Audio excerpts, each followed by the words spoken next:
El fin de la última dictadura militar, caracterizada por la represión y el terrorismo de Estado, dejó a la Argentina en una situación caótica, abrumado por la pobreza e inmerso en una gran crisis económica.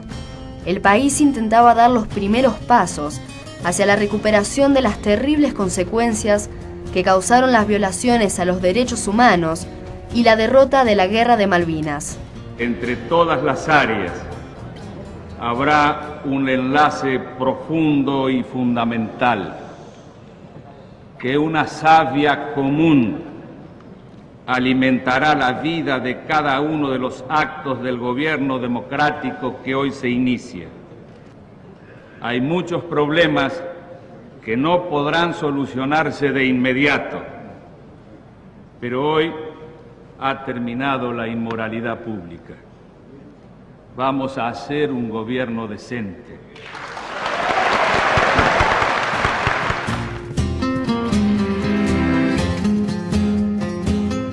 Con estas palabras, el 10 de diciembre de 1983, asume la presidencia el candidato radical Raúl Alfonsín y marca el regreso a la democracia en la historia argentina.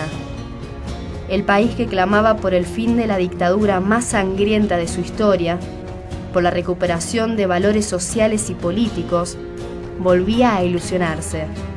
Ricardo Gil Lavedra, uno de los jueces que integró el tribunal que juzgó a las juntas militares en 1985, explicó que la esperanza de restablecer los ideales y mejorar las condiciones sociales fueron los motores principales para defender a la democracia.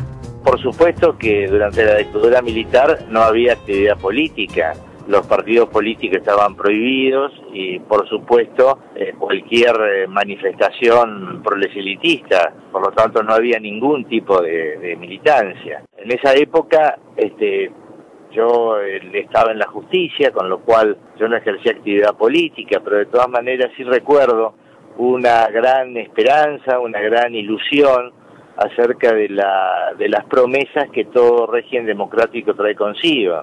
Se pensaba en ese momento que la democracia iba a permitir, rescatar los derechos fundamentales, la vida, la libertad, la integridad física, pero aparte que la democracia iba a servir para mejorar la salud, para mejorar la educación. Y estos ideales que me parece que se recuperaron en el año 1983, algunos se han satisfecho y otros quedan pendientes. Por eso la lucha democrática siempre es una lucha inacabada, porque siempre quedan cosas por conseguir o derechos por conquistar. Lo que quedó del ala izquierda de la juventud peronista continuó militando sobre la línea del peronismo revolucionario, con el diario La Voz como canal de expresión. Muchos exiliados regresaron al país y la acción militante se concentró en barrios de Buenos Aires como Barracas y Belgrano. Mónica Tobin, una ex montonera que trabajó en el área de publicidad del diario, rescata como lo más importante de la década el juicio a las juntas militares y la primera devolución de una hija de desaparecidos, Carla Artés, nieta de Sacha, fundadora de las Abuelas de Plaza de Mayo.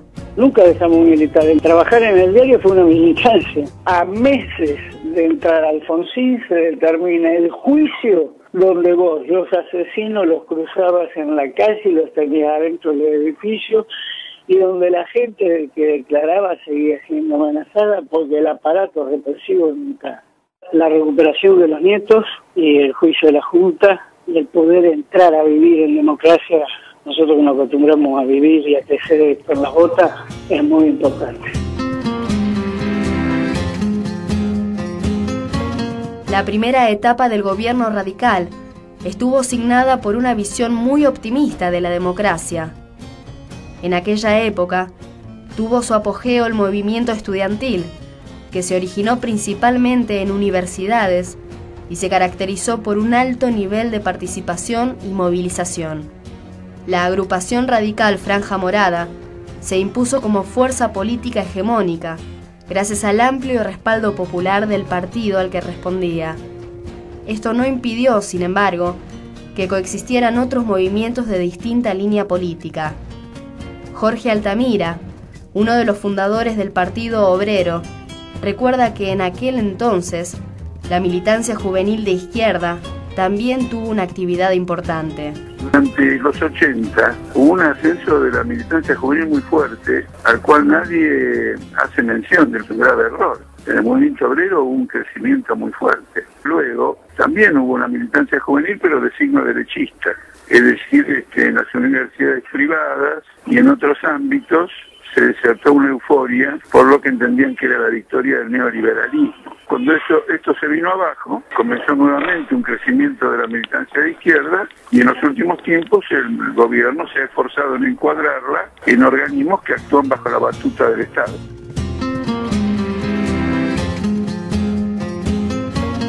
Para el año 1987 se hizo evidente que Alfonsín no había podido resolver la crisis económica ni capitalizar el apoyo popular. Las ilusiones depositadas sobre el radicalismo se desvanecieron y en su lugar se impusieron las ideas neoliberales que coincidieron con la llegada de Menem al poder. El cineasta Javier Morcillo, que en la actualidad forma parte del grupo de cine militante El Ojo Obrero, fue uno de los tantos jóvenes que en aquellos primeros años del menemismo participaron en los movimientos de izquierda que se manifestaban en defensa de la educación pública ante el avance de las privatizaciones. La juventud radical dominaba la mayoría de los centros de estudiantes a través de Franja Morada y inicia un proceso de retroceso para esos años cuando se muestra muy frágil políticamente a la hora de combatir leyes privatizadoras de la educación que impulsa el menemismo. Hay una tendencia a la desintegración de muchos partidos en ese momento.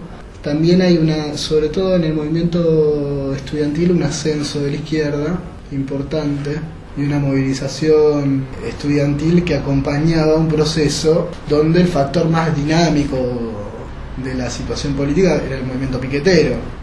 Como factor dinámico en ese periodo pre-2001 aparece la emergencia del movimiento piquetero como un elemento muy fuerte que con el movimiento estudiantil se combina.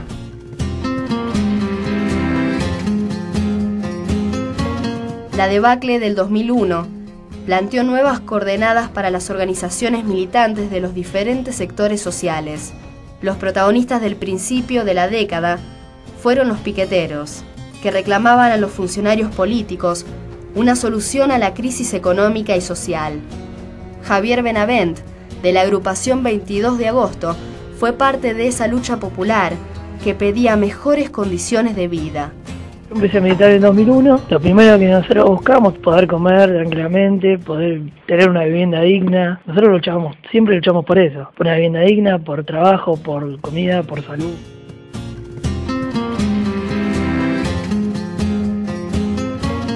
La llegada del kirchnerismo al poder significó el establecimiento de un nuevo orden que abarcó toda la actividad política. El primer objetivo del gobierno fue retirar al movimiento piquetero de las calles y a partir de allí organizar la militancia a su favor, en especial la juvenil. Por su parte, Juan Soriano, líder de la agrupación kirchnerista Batallón Militante, explica que las causas del vuelco masivo de los jóvenes a la política tuvo que ver con la revalorización de sus ideas y voces. Los jóvenes encontraron que en la militancia algo que les podía dar un protagonismo que por ahí en otro momento no tenían. Se desfrivolizó a la idea de la juventud como pibes que hacen cosas que eran para grandes. En ese momento también hay que tener en cuenta que se entendía, hasta al menos el 2003, se entendía a la política como una cosa que pasaba entre tipos de traje, bigotes, almidonados en el Congreso, y se empezó a notar que el cambio venía del pueblo y desde los pibes, y eran los que más ganas tenían de hacer cosas. Hay una revalorización de lo que significa militar y una presencia real del protagonismo del militante como un actor que puede cambiar el escenario de la política y del día a día de todos y de todas. Se le volvió a dar al militante la herramienta necesaria. Si bien Néstor y Cristina generaron el escenario propicio para eso, el pueblo se dio cuenta quién era que mandaba cuando va todo el mundo a Plaza de Mayo a echar a casi patadas a De la Rúa O sea, ahí creo que fue que se dio la real valorización de la militancia o del pueblo como actor político cambiante de las realidades del día a día. Fernando Comunale, candidato a legislador porteño por el radicalismo, atribuye al kirchnerismo el logro de convocar nuevamente a la juventud. Desde la política, el gran mérito que le veo a Néstor Kirchner es que revalorizara la política y que acercara a los jóvenes a la política. Porque en la década de Menem eso no sucedía. Se cultivó el individualismo, fue un bache muy importante. En la última década, la militancia se expresó a través de actividades de integración social en todo el país, realizadas por agrupaciones juveniles oficialistas y de otras extracciones políticas, como Barrios de Pie, el Movimiento de Trabajadores Socialistas y Marea Popular, entre otras. Con errores y aciertos, es innegable que el kirchnerismo estableció un nuevo paradigma en la militancia de los últimos años, que Juan Soriano defiende y sintetiza como la lucha por el bien común. La militancia es lo único que hace valedera la frase "la patria es el otro". O sea, militar es comprender que no estás haciendo las cosas para vos, sino para otra persona.